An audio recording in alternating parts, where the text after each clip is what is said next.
Hey guys, welcome to video number 3 of the Bulletproof series.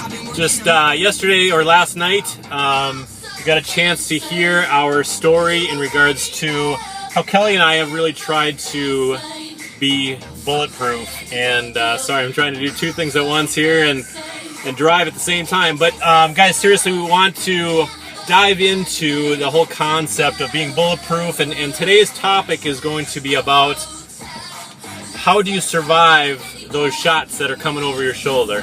What's one of the what's the word I'm looking for? One of the weapons of choice that you can use to become bulletproof.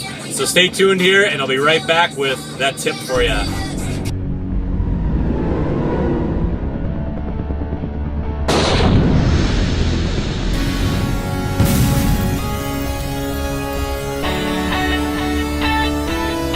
Alright guys, so today's topic is identifying your target. So one of the principles in law enforcement that many of you may be aware of or not, or even understand the concept, is when you're practicing shooting, you need to identify your target. And same thing in life, you know, when we're identifying the target or the direction or the goal that we have in mind, we have to identify that in order to know what we're striving for.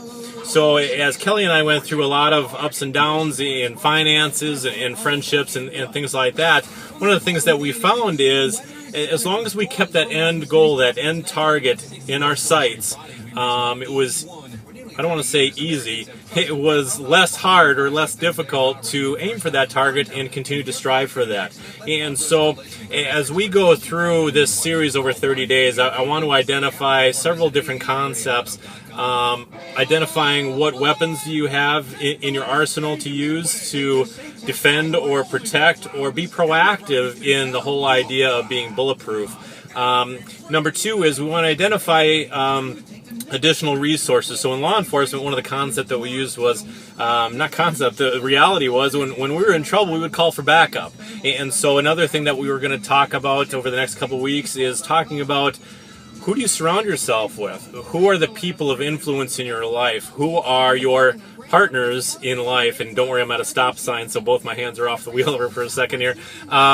So as we're looking at that, we really want to identify who are the people that are in your life, who's your inner sphere of influence and or contact, because that will definitely identify the direction your life is going to head. You know, if you're constantly surrounding yourself with overweight Uncle Joe that sits on the couch all the time and is broke, and he's the one chirping in your ear all the time, giving you life advice, you know, you're not going to necessarily get to or have the right mindset to get to where you want to in life. So things like that are another concept. Again, so for today, when we're identifying that target, you know, I always tell people in our business team, people that I run into contact with, you know, one of the things that we looked at was, from a lifestyle standpoint, one of the reasons that I looked at retiring or getting out of law enforcement at a young age was, I knew at the end of the day that I really wanted to get to another place, number 1, financially, number 2, with time freedom, in order to have some options in my life to be able to dictate a little bit more, number 1, my schedule, number 2, when I want to take vacation and things like that. And I knew that I wanted that freedom to be able to dictate that myself. And so when I kept that in mind, as I continued to strive through our successes and our downturns, I knew at the end of the day that that was still my goal. So could I have gotten back into law enforcement when we saw a downturn in our business? Yes. Could I have gone and gotten a job? And actually I did, because I had to humble myself in order to provide for my family. So depending on what you're going through, you know, you still have to keep that end goal in mind. That end goal is what's going to drive you to get to where you want to.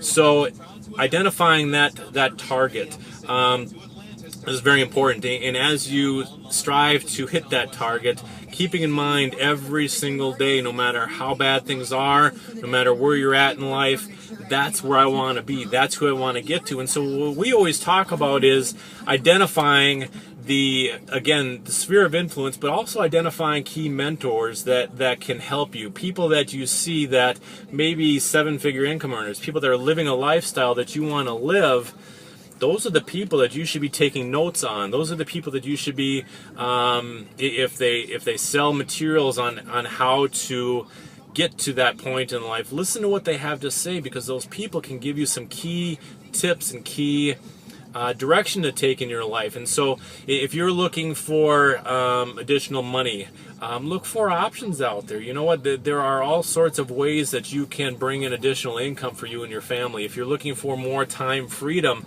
obviously being able to find another way to, number one, possibly work for yourself, or number two, find some additional options to give you some more of that freedom.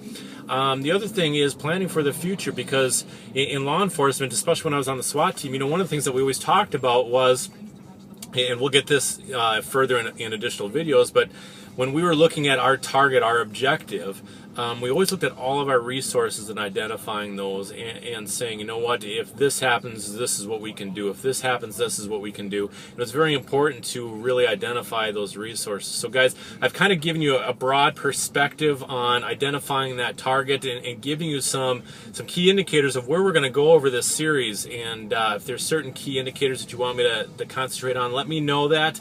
And again, I hope you really enjoyed our story last night. I have heard from a few people that they have been unable to find that video, and I did find out that there was some problems with the video and that being able to be played. So I will be working on that tonight and getting that live, so you may be seeing video 3 before you've even seen video 2, so sorry about that. But again, guys, be blessed in all that you do, and I really hope that you enjoy this Bulletproof series as we learn how to put that armor on our life in general, and that armor on ourselves to protect us from those outside forces and what I'm going to call those bullets that are winging over your shoulder. So guys, be blessed, and have a great night. See ya.